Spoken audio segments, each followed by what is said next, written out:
மிதுன ராசி நண்பர்களே, இந்த வாரம் எப்படி இருக்க போகுது? பொதுவாக மிதுன ராசி பத்தி பல முறை பேசிட்டு வந்துட்டேன். மிதுன ராசியில் பிறந்தவர்கள் எல்லாருமே சுயம்புன்னு சொல்லிட்டேன். அப்போ வாழ்க்கையை எது தீர்மானிக்குதுன்னா, மற்றவர்களால் உருவாக்கப்படுவதை விட சுயம்புவாக வெளிப்படுவதுதான் வாழ்க்கையை உணரக்கூடிய விஷயமாக இருக்கும்.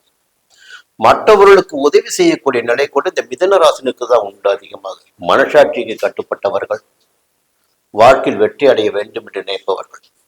இப்படி பார்க்கின்ற போது இந்த வாரம் எப்படி இருக்க போகுது? இந்த வாரம் மிதுன ராசியில் இருக்கு.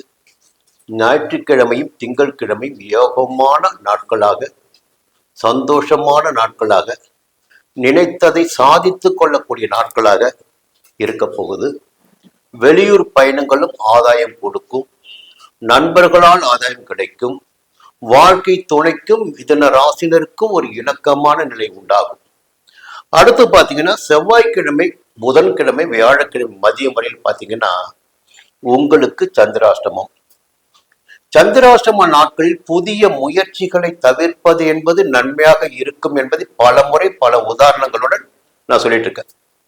அப்போ சந்திரன் என்பது மனக்காரகன்.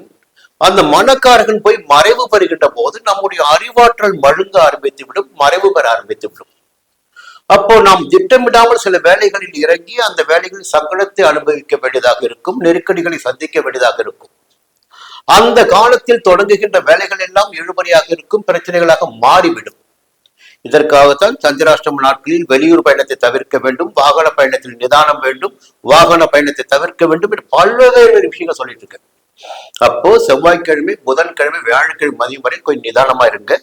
வியாழக்கிழமை மதியம் தொடங்கி வெள்ளிக்கிழமை, சனிக்கிழமை மீண்டும் உங்கள் வாழ்வில் வசந்தம் வீச ஆரம்பித்து விடும். பெரியவருடைய ஆதரவு, கையில பணப்புழக்கம், வேலையில நிம்மதி, குடும்பத்துல நிம்மதி இப்படி கிடைக்க ஆரம்பிச்சிடும். சந்திரனுடைய சஞ்சாரம் இந்த வாரத்துல எப்படி இருக்கு?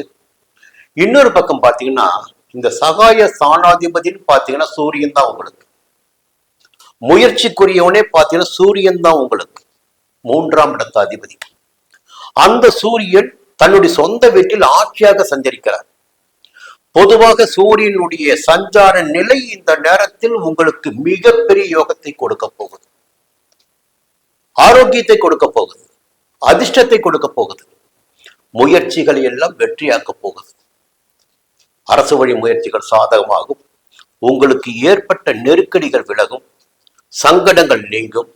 அதே போல் ஞானமோட்சக்காரர்கள் கேதுவும் 3ஆம் இடத்தில் சஞ்சரிக்கிறார். இந்த 2 கிரகங்களும் உங்களுக்கு யோகமான பலன்களை வழங்கி கொண்டிருக்கின்ற நேரத்தில் 2ஆம் இடமான தன குடும்ப வாக்குஸ்தானத்தில் குரு பகவான் உச்சமாக சஞ்சரிக்கிறார். இது ஒரு யோகமான சஞ்சார நிலை. குரு பகவான் 2ஆம் இடத்தில் சஞ்சரிப்பது என்பது யோகம்தான். அந்த இடத்திற்கு யோக பலனை கொடுத்தாகும். 2ஆம் இடம் என்பது தனஸ்தானம், குடும்பஸ்தானம், வாக்குஸ்தானங்கள்.